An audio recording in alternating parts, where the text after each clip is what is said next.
kitabaka. Iqra bismi rabbikal ladzi khalaq, khalaqal insana min 'alaq. Iqra wa rabbukal akram, alladzi 'allama bil qalam, 'allamal insana ma lam ya'lam. Catat saudara, surah yang ke-17 ayat yang ke-12.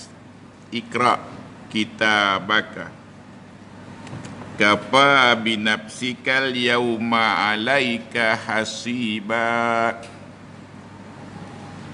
Yang kedua, surah yang ke-65, surah Al-Alaq. Iqra bismi rabbikal ladzi khalaq, khalaqal insana min 'alaq. Iqra wa rabbukal akram, alladzi 'allama bil qalam, 'allamal insana ma lam ya'lam. Wa qala ar-rasul sallallahu alaihi wasallam, iqra kitabaka.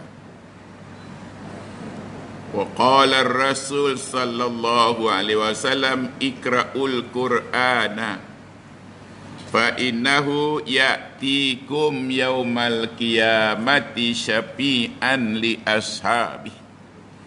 Bacalah Quran. Itu dia salah satu daripada titah perintah Allah Subhanahu wa taala pada hamba-Nya yang dipanggil insan ini. Iqra kitabaka kafa binafsikal yauma alaika hasiba.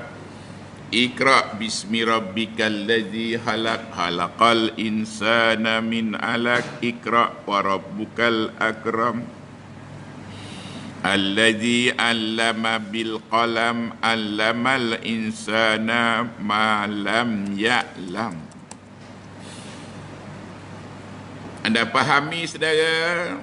Baca dan simpan rohnya dalam hati kita. Quran itu mengandungi dua segmen. Segmen pertama dipanggil suhuf ataupun mazhab ataupun kitab, yang tersimpan dalamnya wahyu-wahyu Allah yang ada tulisannya, ada kertasnya, ada jilidnya. Maka himpunan wahyu Allah itu disimpan pada Alkitab ataupun pada mazhab, dan kita wajib letakkan tempat yang tinggi. Surah 9 ayat 40, wa ja'ala kalimatal ladzina kafaru sufla wa kalimatullahi hiyal ulya wallahu azizun hakim. Segmen kedua, Quran itu dipanggil nyawa. Kitab-kitab yang mengandungi wahyu Allah yang diturunkan pada rasul-rasul dan nabi-nabi, dia juga dipanggil nyawa. Surah yang ke-42 ayat 52, wa kadzalika auhayna ilaika ruhan min amrina ma kunta tadri mal kitabu walal iman walakin ja'alnahu nura nahdi man nasya'u min ibadina wa innaka latahdi ila siratim mustaqim. Wahyu-wahyu Allah yang diajarkan pada Nabi-Nabi seawal Nabi Nuh alaihissalam, seawal Nabi Adam, Nabi Nuh, saudara, disimpan pada kitab namanya suhuf. Wahyu-wahyu Allah yang ajarkan pada Nabi Daud, Nabi Sulaiman, simpan pada kitab namanya Zabur. Wahyu-wahyu Allah yang diajarkan pada Rasul yang ke-23, Nabi Musa, disimpan pada kitab namanya Taurat, nyawa. Wahyu-wahyu Allah yang diajarkan pada Rasulnya yang ke-25, Nabi Isa, nyawa. Simpan pada kitab nama Injil, nyawa. Dan wahyu-wahyu Allah yang diajarkan pada Rasul kita Muhammad merupakan Rasul yang terakhir, Rasul ke-25, dan Rasul kita simpan dalam hati beliau. Rohnya simpan di hati beliau. Anda fikir sekarang ini berapa roh Quran ada simpan pada hati kita? wajib menyimpan roh Quran yang sebanyak 6,236. Dan kita patut gunakan masa antara 6 hingga 60 hingga 70 tahun untuk menyimpannya, mengimaninya, mempelajari dan menyimpannya dalam hati kita. Sebab itu umur umat Muhammad ini diberi setakat akmaru ummati ma baina sittina wa sab'ina sanatan. Umur umatku ini ialah antara 60 hingga 70 tahun. Kalau kita pandai menguruskan umur itu, maka kita boleh settle kewajipan kita untuk menyimpan, memahami, membaca, menghafal dan simpan roh Quran sebanyak antara 6 hingga 7,000. Dalam masa yang sama, anda fikirlah pada usia 60 tahun berapa simpan. Itu dia roh yang kedua. Roh yang pertama ada pada surah 17 ayat 85. Wa yas'alunaka 'anir ruh. Qulir ruhu min amri rabbi wa ma utitum minal ilmi illa qalila. Itu dia nyawa yang ada pada semua badan insan. Allah kurniakan pada kita, saudara. Dan umur itu khas untuk umat Muhammad, panjangnya antara 60 hingga 70 tahun sahaja. Itu dia roh pertama. Kalau kita ada roh pertama saja, wa yas'alunaka 'anir ruh qulir ruhu min amri rabbi, dan kita mati tanpa ada roh yang kedua, maka matinya kita dipanggil mendiang, saudara. Kalau kita ada nyawa pertama saja yang ada antara 60 hingga 70 tahun, hidup kita dipanggil maita, bangkai bernyawa. Maita ada pada surah yang ke-6 ayat 122. Awaman kana maita fa ahyainahu. Cara tak langsungnya tunjukkan Allah beritahu kita mengenai Umar Khattab. Umar Khattab satu ketika menjadi maita, bangkai bernyawa. Selama 40 tahun beliau jadi maita ataupun bangkai bernyawa. Surah yang ke-6 ayat 122. Awaman kana mayita fa ahyainahu. Kalau beliau berakhir mati pada usia 40 tahun, maka matinya beliau dipanggil mendiang, saudara. Tetapi kerana kesanggupannya berhenti sekejap mendengar ayat-ayat Allah, pada usia 40 tahun 100 hari, 100 hari itu digunakan mula dengan mendengar ayat-ayat Allah, akhirnya berubah. Bila saja dengar ayat-ayat Allah, maka beliau pun mencari mana dia Muhammad. Jumpa Muhammad, maka didekapnya tangan Muhammad. Muhammad, asyhadu an la ilaha illallah wa asyhadu annaka rasulullah. Maka pada saat itu, pada usia 41 hari, dah ada mula bibit-bibit untuk hidup sebagai mayitun. Kalau ada satu nyawa saja dipanggil maita, surah 6 ayat 122. Tetapi bila ada nyawa Quran, dia dipanggil mayitun, surah 39 ayat 30. Innaka mayitun wa innahum mayitun. Muhammad, engkau mayitun. Umar Khattab, engkau pernah maita selama 40 tahun. Dan siapa yang ada bergelar mayitun ataupun ada umur yang kedua, walaupun umur pertama tadi habis, maka matinya dipanggil almarhum ataupun almarhumah. Anda jangan sebut Allah yarham. Allah yarham itu khas untuk Allah. Maka bagi orang yang mati ada nyawa kedua, bawa nyawa kedua, kalau laki-laki dipanggil almarhum, maka ayatnya Allah yarham almarhum Haji Umar umpamanya, Allah yarham almarhumah Fatimah umpamanya. Itu ayat lengkap mengenai Allah yarham dan orang yang dikasihi ataupun orang yang dirahmati Allah Subhanahu wa taala. Orang yang ada roh kedua, roh Quran, biarpun nyawa pertama habis, maka matinya dipanggil almarhum dan almarhumah. Kalau yang mati dengan maita, matinya dipanggil mendiang, maka kuburnya menjadi kawah neraka. Tetapi yang mati bergelar almarhum, maka kuburnya mula menjadi satu di taman-taman syurga yang mengelilingi tempat tinggal kita. Dan wajib usaha untuk imani Quran, roh Quran itu nyawa, dan simpan sebanyak-banyak nyawa yang ada pada kita.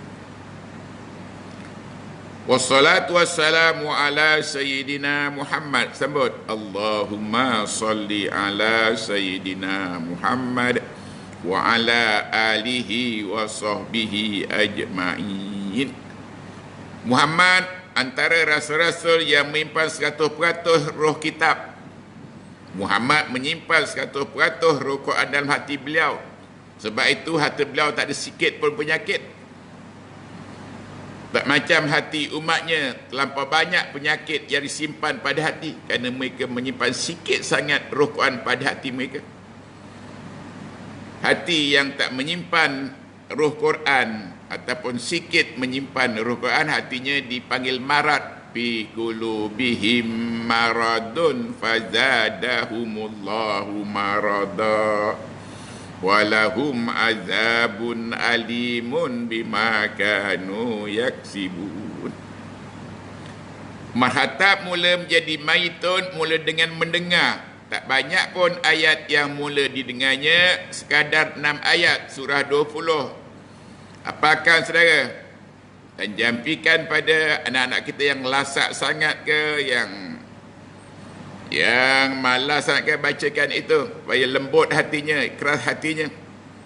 Dalam perjalanan Umar Khattab nak membunuh adiknya Fatimah yang telah beriman dengan Allah, beriman dengan Muhammad, beriman dengan baca Quran.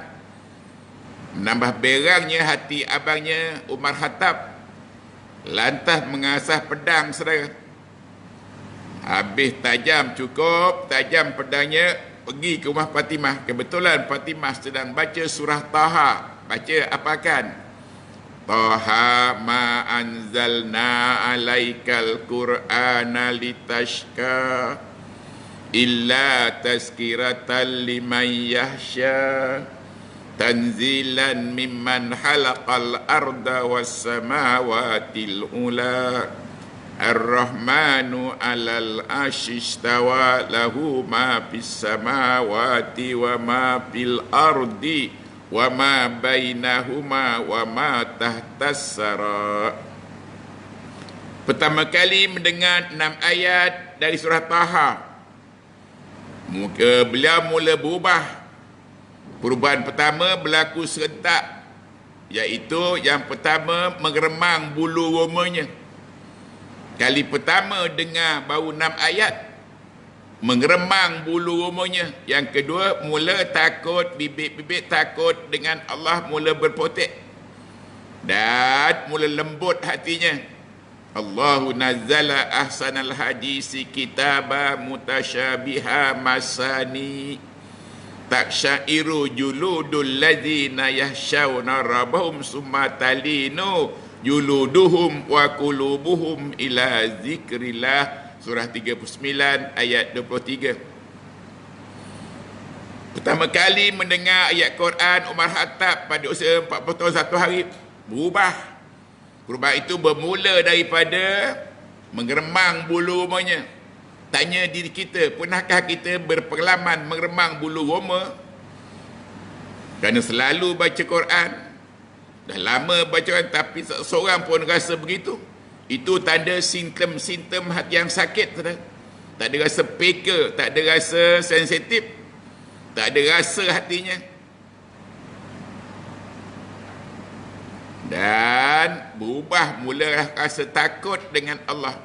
Dan lembut hatinya, membuang segala dendam-dendam yang lama bersakar pada hatinya. Hasad dengkinya, marahnya, berangnya dibuang habis. Itu dia ayat Quran, roh Quran. Bila dah simpan dalam hati anda, rohnya automatik akan membuang penyakit-penyakit yang ada pada hati. Maka sejak pada hari itu Umar Khattab bergelar Mayyitun, dan wafatnya beliau tidak dapat dipanggil dengan mendiang, tapi dipanggil bukan sekadar almarhum, tapi dipanggil dengan radhiyallahu anhum wa radu'an. Sebab terlampau besar pengorbanan beliau pada Quran, saudara. Jadi Muslim saja dah mula mengapalnya, peluang untuk jadi khalifah mula menubuhkan mak tahfiznya, dan diwajibkan kaum-kaumnya belajar menghafal Quran, saudara. Sebab itu beliau bukan saja sekadar almarhum, tapi dipanggil radhiyallahu anhum wa radu an zalika liman hasyarab. Dan untuk orang yang banyak menghafal Quran, saudara, maka beliau akan diberikan tempat tinggal, sama ada tempat tinggal di dunia ataupun tempat tinggal di kubur. Kat kubur kita bukannya mati. Innal mujrimina fi jahannama la yamutu fiha wa la yahya. Bila kita mati, rantah bersama-sama dengan Quran, kita hidup selesa, berteduh pada tempat tinggal itu sejak daripada dunia sampai kubur, sampai hari ke syurga dipanggil maskan. Lihat surah yang ke-9 ayat 72. Tempat tinggal dipanggil maskan. Kalau satu tempat tinggal dipanggil maskan, dan kalau banyak dipanggil masakina. Hampir sama dengan miskin. Miskin orang yang miskin, tapi maskan tempat tinggal. Miskin jamaknya masakin, tapi tempat tinggal kalau banyak dipanggil masakina. Jadi anda akan wajib ada tempat tinggal bergantung kepada banyak mana roh Quran yang anda bawa tersimpan pada hati anda. Bila anda masuk saya dalam kubur kat dunia pun, saudara, tak apalah rumah kita sempit ke, tapi kerana Quran itu membuat luas rumah kita, perasaan kita luas. Dan nanti di kubur kita pun dapat tempat tinggal. Kecil besarnya selesa, tidaknya bergantung pada berapa banyak roh Quran yang tersimpan pada hati anda. Imani waktu kat dia. Kalau kita bawa 7 ayat saja seperti ayat yang ada pada surah Al-Fatihah, kita pun dapat tempat tinggal kat dunia dan dapat tempat tinggal dalam kubur. Tapi dalam kubur kecil lah rumah kita kerana sikit modal kita. Tetapi kalau kat dia modal kita banyak, bukan saja kita boleh bawa, boleh bina pondok, boleh bina semedi, boleh bina banglo atau boleh bina istana, bergantung pada berapa banyak kos yang kita ada. Begitulah kalau kita mati hanya bawa 7 ayat, kita dapat tempat tinggal yang paling sederhana, pondok. Tapi kalau banyak nanti jadi daripada pondok jadilah seperti semedi ke, banglo ke, dan paling besar sekali dipanggil kusur ataupun istana. Orang yang bawa banyak roh Quran dalam kubur, maka kuburnya bagaikan istana.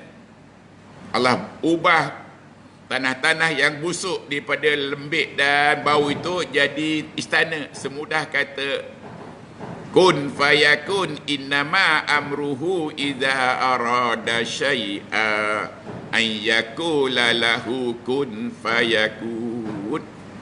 Dan surah yang ke-9 ayat 72, wa'adallahul mu'minina wal mu'minati jannatin tajri min tahtihal anhar khalidina fiha wa masakina thayyibatan.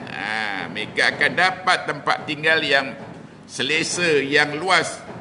Kat dunia pun dijamin luas rumah tangga kita, walaupun pondok. Nanti di dalam kubur makin banyak kita buat, makin luas rumah kita. Dan yang paling baik sekali kalau kita banyak 100% membawa roh Quran, maka kubur kita jadi tempat tinggal istana. Istana ada pada surah 25 ayat 10. Tabarakallazi insya'a ja'ala dzalika jannatin tajri min tahtihal anhar wa yaj'al laka kusura. Rasul-rasul semuanya dapat istana saudara, kerana mereka membawa 100% roh Quran. Itu dia istana yang paling besar, yang paling mulia, yang paling tinggi nilainya. Bergantung pada berapa ayat yang anda bawa untuk berjumpa Allah Subhanahu Wa Taala. Sebelum berjumpa, ayat tadi menolong kita dapat tinggal tempat yang selesa, yang besar. Bukan saja tempat tinggal, kerana Quran itu nur. Lihat surah yang keempat, ayat 174. Lihat surah yang keempat, ayat 174. Ambil Quran kita, saudara. Masih ada peluang, besok belum tahu lagi dapat peluang jumpa dia. Quran Allah turunkan, dan nur pun Allah turunkan. Surah 4, surah An-Nisa, ayat 174. Ayatnya berbunyi, Ya ayuhan nas, Ya ayuhan nas. Surah 4, ayat yang ke-174. Ya ayuhan nas, Qad ja'akum burhanun min rabbikum wa anzalna ilaikum nuran mubina. Quran itulah turunkan, inna anzalnahu fi lailatul qadr. Quran Allah turunkan, bersama Quran ada nurnya. Quran itu nur, saudara. Allah turunkan Quran itu bagai nur. Allah sendiri dipanggil An-Nur. Anda wajib mengapakan nama-namanya 99. Namanya yang ke-94 dipanggil Al-Hadi, Al-Badi, An-Nur, Al-Hadi, Al-Badi, Al-Baqi, Al-Warisu, Ar-Rashidu, As-Sabur. Satu nama Allah itu yang wajib anda hafalkan, imani, dia dipanggil An-Nur. Dia saja yang ada nur. Quran diturunkan dan nurnya pun turunkan. Bersama Quran itu ialah bersama dengan nurnya. Quran itu nurnya. Quran itu menghimpunkan nur-nur Allah yang sebanyak 6,236. Dan Muhammad Rasul kita merupakan Rasul. Dan Rasul-Rasul lain yang menyimpan nur Quran sebanyak 6,236. Sebab itu terang benderang perjalanan hidupnya kat dunia. Terang benderang siapa dia yang disembah. Terang benderang jalannya ke syurga. Terang benderang misinya nak bawa umatnya ini. Terang benderang rumah tangganya. Terang benderang visinya. Itu bukan dapat diterangi dengan bulan, bintang, matahari, tapi akan terang dengan nur Allah. Allah bernama An-Nur, maka nurnya diturunkan bersama dengan Quran tadi. Allahu nurus samawati wal ardh. Dengan nur inilah Allah terangi langit-langit dan buminya, termasuk dalam kubur. Kat kubur, saudara, tak ada cahaya yang boleh masuk. Cahaya bulan tak masuk, cahaya bintang tak masuk, matahari tak masuk, cahaya TNB tak masuk. Apatah lagi kubur kita dah ditimbus rapat padat oleh anak kita, isteri kita, suami kita, mak bapak kita, saudara kita. Sampai tak ada ruang lagi untuk disorot bulan bintang. Pada waktu itulah orang yang beriman dengan Allah sebagai An-Nur dan menyimpan roh itu dalam nur, maka kuburnya diterangi dengan nurnya. Allahu nurus samawati wal ardh, masalu nurihi kamiskatin fiha misbah. Al-misbahu fi zujajah. Az-zujajatu ka'annaha kawkabun duriyun yuqadu min sajaratin mubarakah. Sampai akhir ayat sudah. Anda wajib meraih sikit demi sikit roh Quran dan simpan di hati. Maka paling tidak anda wajib ada 1,550 watt daripada 6236. Barulah kubur kita terang benderang, saudara. Kalau ada 7 ayat terang tapi malap, ada 100 ayat terang tapi malap. Rasul kita Muhammad kuburnya terang benderang, saudara. Tapi tak nampak, kita lihat kerana kita masih terikat dengan bulan, bintang, cahaya matahari kat dunia. Mesejnya anda wajib perbanyakkan dan kenali satu namanya An-Nur. Dia saja yang bernama An-Nur, dia saja yang ada nur. Pekat anda dah boleh beza antara nur bukan cahaya, cahaya bukan nur.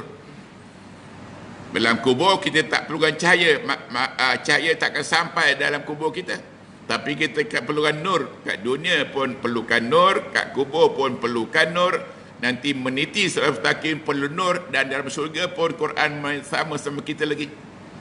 Wajib sediakan, banyakkan menghafal, menyimpan nurnya. Untuk dapat nurnya saudara, anda wajib menjadi talibun. Untuk mendapat nurnya, anda wajib menjadi talibun, penuntut. Maka disabdakan Rasul, talabul ilmi, anda wajib menuntut ilmu. Ilmu itu hanya ilmu Allah, kerana dia saja yang alim. Wallahu allazi la ilaha illahu alimul ghaibi wasyahadah warrahmanur rahim. Anda wajib menjadi penuntut sepenuh masa, saudara. Jangan fikir lepas sekolah tak wajib menuntut, wajib. Lepas sekolah kita dah mungkin tak menuntut ilmu alam, tak menuntut ilmu sejarah, tawarikh, tapi kita wajib menuntut ilmu Allah. Tak banyak ilmu Allah yang wajib ada tuntut, iaitu sebanyak 6,236 dalam bahasa Arab. Itu nama ilmu fardu ain, saudara. Dan ilmunya yang kedua namanya ilmu fardu kifayah, iaitu ilmu yang boleh dipelajari dalam bahasa lain daripada bahasa Arab. Dan kita kecil-kecil mula belajar sejarah, mula belajar ilmu alam dengan bahasa Melayu ke, bahasa orang putih ke, itu dan fardu kifayah. Besar sikit belajar engineering ke, buat kapal terbang ke, buat jambatan, itu fardu kifayah. Tapi fardu ain mesti settlekan dulu. So, awal kita akil balik, settlekan ilmu fardu ain yang sebanyak 623 dalam bahasa Arab. 2 saja ilmu Allah yang wajib kita pelajari, namun statusnya berbeza. Satu ilmu fardu ain sebanyak 6,236 dalam bahasa Arab, maka terkumpul dalam Quran kitab anda. Yang kedua ilmunya yang namanya fardu kifayah terkumpul pada kitab accountancy, buku-buku tech engineering, buku-buku tech law. Itu dia ilmu fardu kifayah, boleh dalam bahasa selain daripada Quran, bahasa Arab saja. Kerana besarnya, agungnya Quran, besarnya mukjizatnya saja, maka anda wajib mulakan dengan untuk mendapatkan nurnya dengan berdoa. Nampak saja Quran, terpandang saja Quran, dengar saja Quran, doanya Allahumma akrimni bi karamatil Quran. Ya Allah, muridkan aku dengan Quranmu. Tanpa Quranmu aku hina. Umar Khattab hina dina selama 40 tahun. Belum bermula bibit-bibit cinta pada Qurannya. Jadi kalau mati pada waktu itu, matinya bagi mendiang. Tapi kita alhamdulillah, kita dah ada harapan besar untuk mati dipanggil almarhum. Tapi tanya, berapa ayat Quran simpan pada hati? Kalau ada sikit, ada nur tapi malam. Ada banyak, tambah terang nurnya. Dan anda wajib nyalakan pelita yang ada pada hati kita. Semua manusia dibekalkan pelita. Pelita dipanggil al-misbah. Anda wajib nyalakan pelita itu, saudara, dengan pelitanya tak ada di barat, tak ada di timur, tak ada pada esok, tak ada pada Petronas. Yakadu zaituha yudi'u walau lam tamsashu nar, nurun ala nur. Surah 24 ayat 35. Apakan usaha nyalakan pelita yang ada pada hati kita? Cara untuk menyalakan pelita supaya dapat nurnya dengan cara mempelajari. Pelajari Quran, hafalkan Quran, imani Quran, baca Quran. Pelajari seawal mempelajari hurufnya. Hurufnya sebanyak 28 huruf, alif, ba, ta. Masing-masing ada mahratnya, ada sifat hurufnya. Ada panjang pendeknya. Pelajar itu dia. Nanti kita gabungkan. Waw gabung dengan lam, gabung dengan dal. Jadi walada. Can be a verb, walada. Kalau kita naunkan waladun. Itu gabungan daripada huruf hijaiyah. Itu akan membuat minyak untuk menyalakan nur kita. Nanti belajar kalimahnya. Satu kalimah tu ada 2 huruf, kadang 3 huruf, kadang 4 huruf. Belajar ni. Daripada huruf tadi bentuk kalimah. Kalimah bentuk ayat. Ayat bentuk surah. Dia nyalakan saudara. Baru dia akan terang nurnya pada kita. Allahu nurus samawati wal ar. Masalun nurihi kamiskatin fiha misbah. Dan tiap masa menyalakannya, tiap masa selalu menyalakannya. Bukan sebulan sekali ataupun seminggu sekali. Rasul kita berazam, wa an atluwal Quran, adalah aku sentiasa membaca Quran, belajar Quran. Sentiasa dikunjungi oleh Jibril. Sehari 2 tak dikunjungi, Muhammad mengadukan pada Allah. Apa dah tak sudi ke Jibril datang pada aku untuk menyampaikan wahyunya? Allah pujuk hati Muhammad yang rindu pada Jibril. Muhammad, wadduha wal laili iza saja, ma wadda'aka rabbuka wa ma qala. Dia tak datang sehari 2 menyebabkan kamu rindu, bukan dia tak suka datang, tapi beri peluang kepada kamu untuk menghafalnya. Menghafalnya sikit demi sikit supaya terlekat dalam hati kamu. Dan tak ada wajib menghafal sikit demi sikit nanti jadi bukit. Masa menghafal yang paling berkesan kanak-kanak. Kita dah tak boleh kanak-kanak lagi, maka kita sikit demi sikit tapi hari-hari mesti baca. Pelajari dia. Nescaya makin hari makin terang nurnya. Allahu nurus samawati wal ar. Masalu nurihi kamiskatin fiha misbah.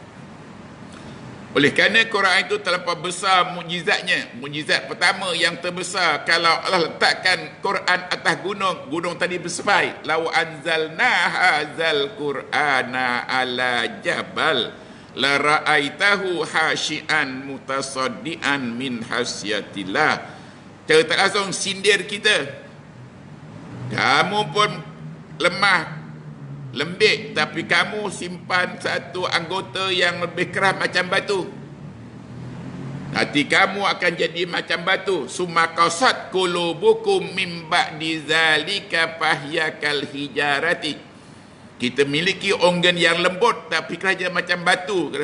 Bila tak simbah dengan Roh Quran, maka hati kita makin hari makin keras, makin hari makin keras, akhirnya disil oleh Allah. Hatamallahu ala qulubihim wa ala sam'ihim wa ala absarihim ghishawah wa lahum azabun alim.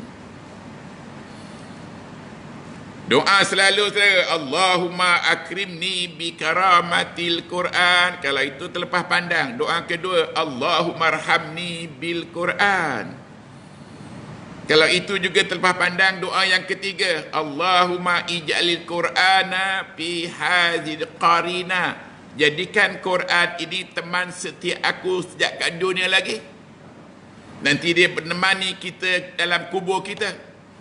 Malah dalam kubur saudara, belum body kita, belum jasad kita diturunkan, dia awal-awal turun dalam kubur kita. Anda patut hayati bila dengar talqin sana. Quran mula-mula turun, belum anak kita turun buat jasad kita, belum isteri kita turun, dia turun dulu. Untuk apa? Allahumma ij'alil Qur'ana fil qabri munisa wa fil qiyamati syafi'a wa fil qabri sitran wa hijaba. Jom saudara, sayangi Quran, simpan rohnya pada hati anda.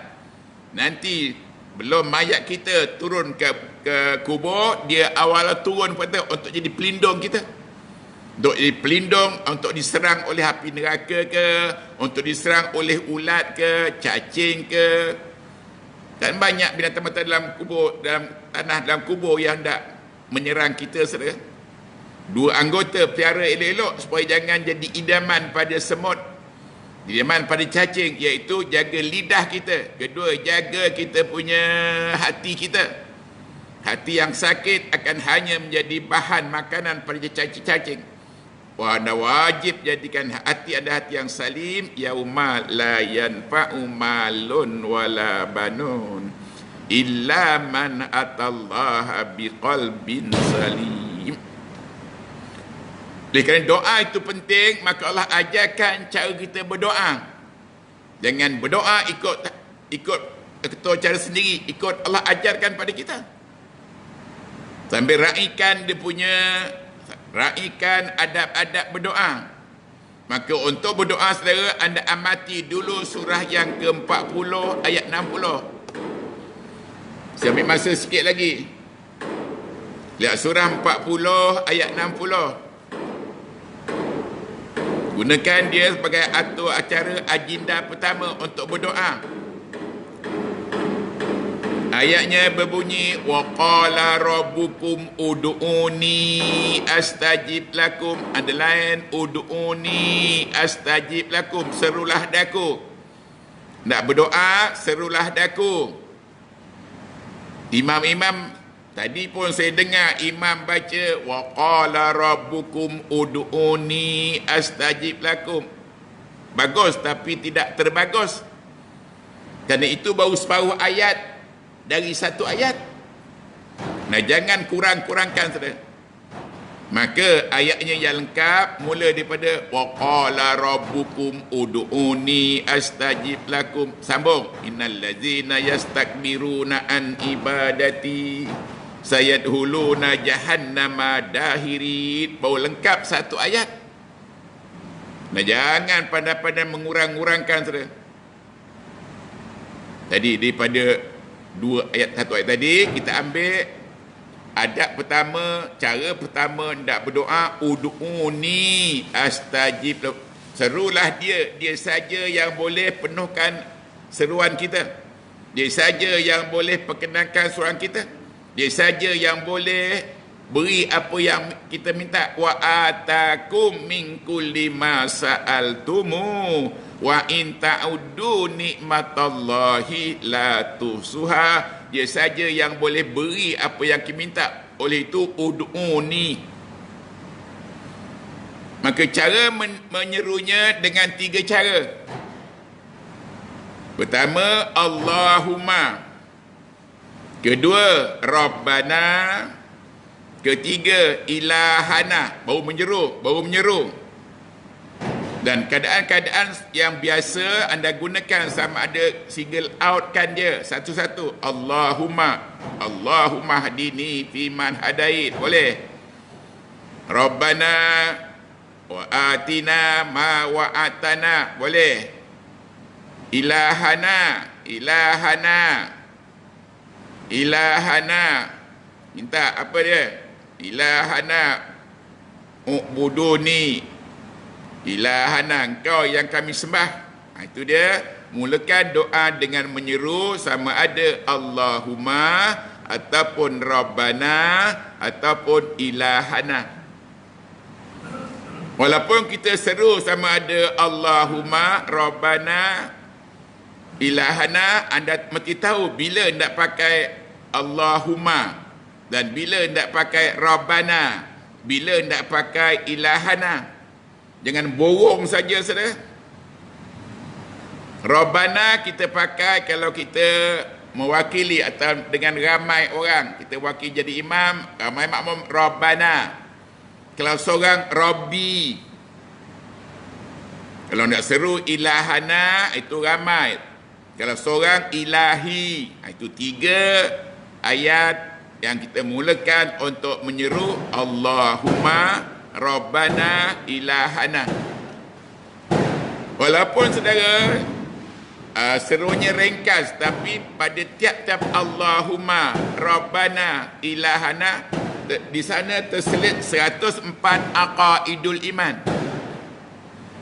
Pada lafaz yang anda seru lafzul jalalah pada Allahumma ada 114 tersimpul. Pada Rabbana pun ada 104 dan pada Ilahana 104. Jom kita kira saja, kita imani. Wajib itu. Kumpulkan aqaidul iman pada Allahumma Rabbana ataupun ilahana. 104 itu mula dengan satu. Allah satu. Allah Esa. Esanya Allah dipanggil Ahad, Wahid, Wahdah. Ahad, kul huwallahu ahad. Wahid, innama ilahukum ilahun wahid. Wahdah, la ilaha illallah wahdah, la syarikalah.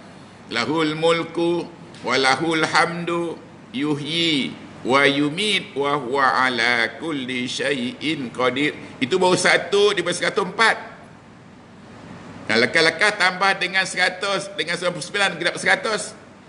99 itu anda wajib apakan dan nanti kita minta. Dia yang seru dan kita minta. Anda jangan seru assalam al-mu'minu tapi anda minta dari al-mu'minu, al-muhaiminu, al-aziz, al-jabbar. Maka dah ada 100, 1 campur 99.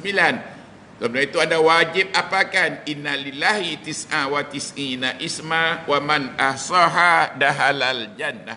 Bagi Allah nama-nama yang indah, siapa yang mengapanya tempatnya kat syurga. Anda fikir berapa dah hafal, berapa lagi belum hafal, imani dia, hitung sudah. Maka bila kita gabungkan Allahumma ataupun Rabbana ataupun ilahana, di sana mesti ada 104. 104 mula dengan 1 campur 100. 4 lagi ialah dialah ilah yang disembah. 102 dialah Rabb yang mentadbirkan alam-alam ini. 103 dialah yang jamilun, dia saja yang cantik. Innallaha jamilun yuhibbul jamal. Dan yang ke 104 pada sebutan Allahumma Rabbana ilahana, dia dipanggil tayyibun. Innallaha tayyibun la yakbalu illa tayyibah. Oleh kerana itu saudara, bila sebut Allahum, Allahum, hum itu maknanya ramai. Dan hum saudara tidak lahir sendiri. Dia tidak diberanakkan sendiri. Dia lahir bersama dengan 13 saudara maranya.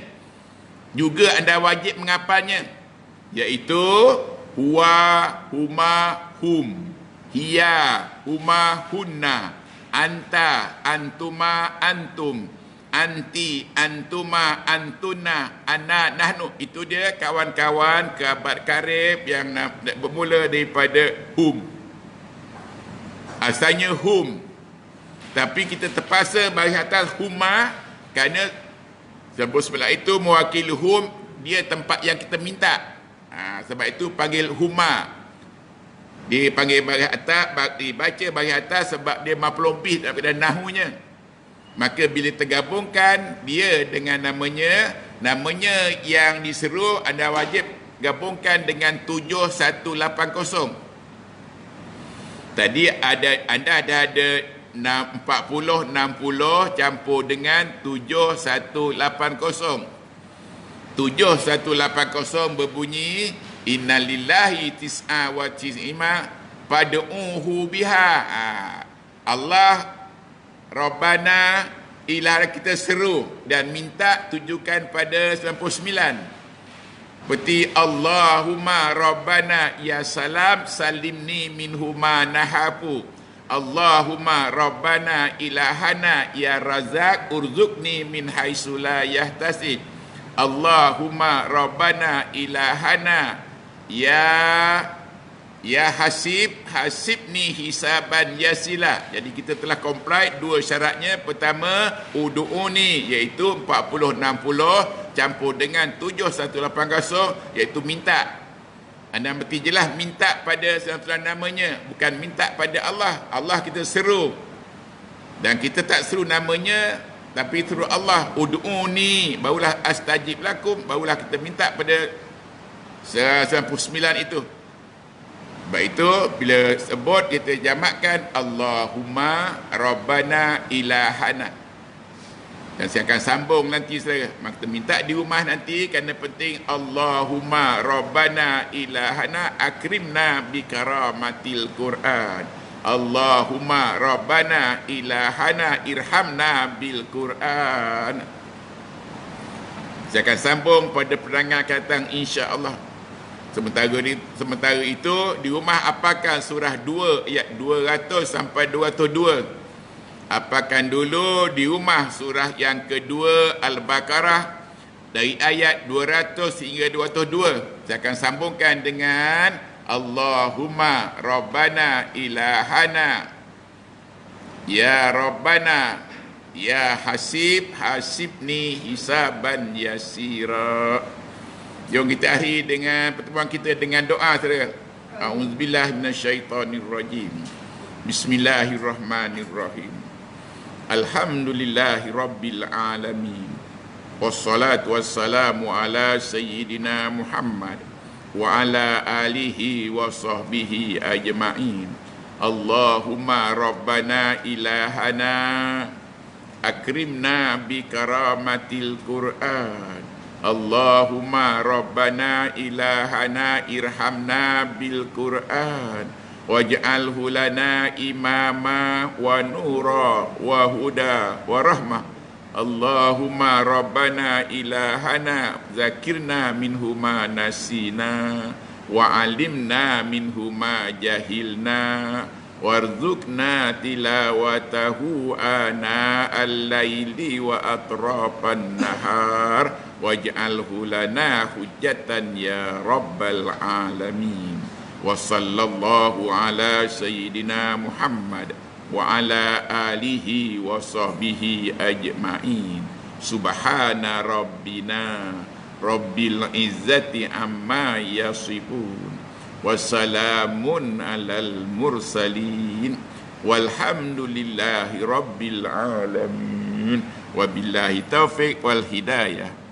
Assalamualaikum warahmatullahi wabarakatuh.